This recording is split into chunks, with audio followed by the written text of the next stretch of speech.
यहाँ रात के 1:30 बज रहे थे। टकराने से 4 मिनट पहले पूरी पृथ्वी पर उजाला हो चुका था। इसकी चमक को देख नजदीकी जानवर अंधे हो चुके थे। गिरने से पहले ही वहां का पानी सूख गया।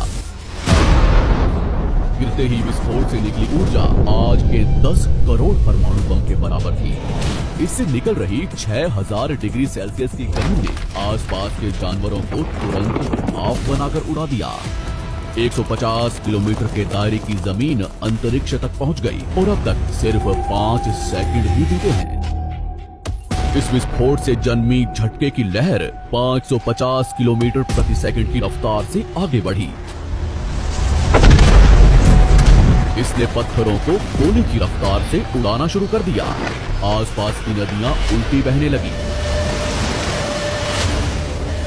जंगल के पेड़ नीचे गिरने लगे। पहाड़ों ने दम तोड़ना शुरू कर दिया। इसके कुछ ही सेकंड बाद आई भयंकर गर्मी की लहर ने उड़ रहे पत्थरों को पिघलाकर लावा बना दिया। संपर्क में आने वाला हर एक पानी तुरंत भाप बन रहा था। समुद्र के अंदर उबाल शुरू होने लगा। पलक झपकते ही जंगल सूख रहे थे। जानवरों का शरीर उबल रहा था और अभी तक तो सिर्फ शुरुआत ही हुई है। टकराव से हजारों टन मलबा अंतरिक्ष में पहुंचा था, जो गुरुत्वाकर्षण की वजह से पृथ्वी के चारों तरफ फैलकर पृथ्वी पर गिरने लगा। उसमें भी आग लग रही थी और जहां ये गिर रहे थे वहां कई किलोमीटर तक विनाश हो रहा था। टकराव ने पृथ्वी को अंदर से भी हिला दिया था, जिससे कुछ ही सेकंड में पृथ्वी पर भूकंप आना शुरू हो गया। भूकंप की तीव्रता ज्यादा थी, इसलिए समुद्र का पानी जमीन में बैठे रेत से मिलने लगा, जिससे जीवों को घुटन होने लगी और वहां भी पतन शुरू हो गया। अभी सिर्फ 5 मिनट ही बीते हैं और बाहर जानवरों में भगदड़ मच चुकी है। घटनास्थल पर पैदा हुई गर्म धूल और मिट्टी तेजी से आगे बढ़ रही थी।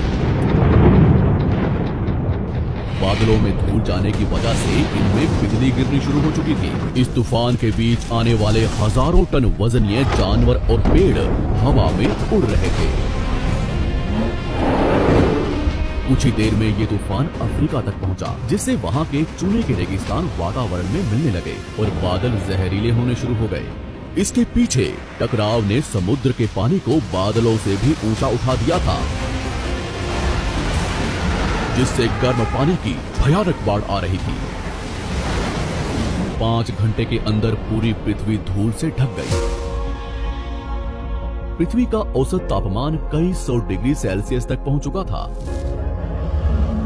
पूरी दुनिया के जंगलों में आग लगी हुई थी और भूकंप ने मरे हुए ज्वालामुखियों को उजागर कर दिया था। हर सेकंड पृथ्वी गर्म हो रही थी, ऑक्सीजन कम हो रहा था, पृथ्वी पर जमी बर्फ पिघल रही थी और नदियों में बाढ़ आना शुरू हो चुका था।